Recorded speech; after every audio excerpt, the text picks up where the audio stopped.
In 2020, it was, um, CARICOM would have adopted the 25 by 25 agenda. And in 2022, 3 days after I would have taken office, I had a chance to visit Trinidad, where we had discussions about that agenda and our input into that agenda. The sad thing is, you recognize you wouldn't have heard about that agenda before 2022. And I find that to be a travesty because it means then that we had really no buy-in from St. Kitts Nevis into the CARICOM's agenda.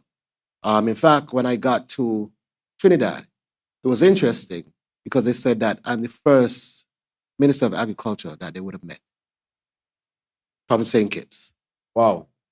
And it tells you what really was happening.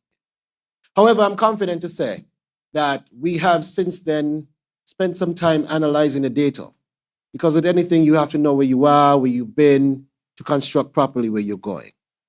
And in analyzing the data, we see a clear path forward for us to be a success story in that 25 by 25 agenda.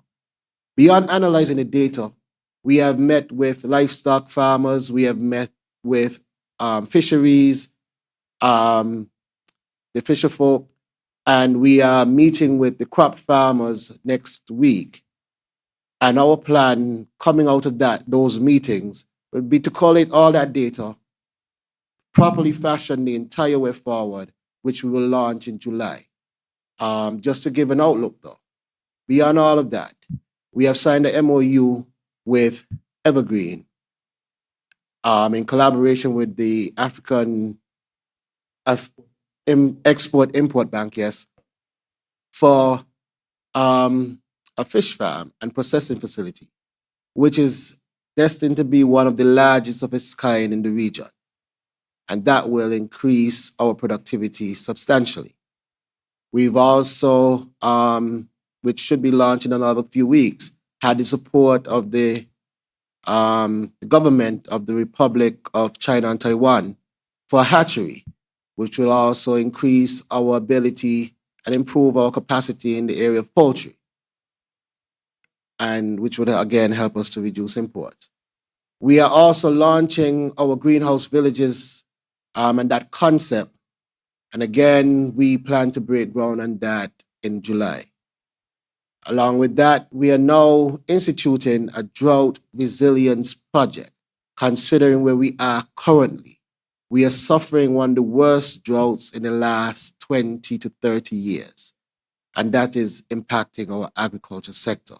I met with the Prime Minister last week, and we met with Finance and the Water Department to bring all stakeholders together to ensure that we bring a proper and sustainable approach to drought management. And so once we would have completed this series of meetings to hear directly from the persons on the ground, their own grievances and their own ideas, we want to put a very comprehensive plan, which we will highlight and launch this coming July. So I could tell you, I am very optimistic. The data shows that we have a clear path forward to being a success story. But we want to make sure that all stakeholders have a vested input in what we're putting forward and not have it just based on internal data or past history. We want every single stone to be unturned so that we know we are making the best decisions to move the sector forward. But I am hopeful, I am positive, and I can tell you almost with assurance that St. Kitts will stand tall when it comes to that 2025 by 25 agenda as one of the main success stories in CARICOM.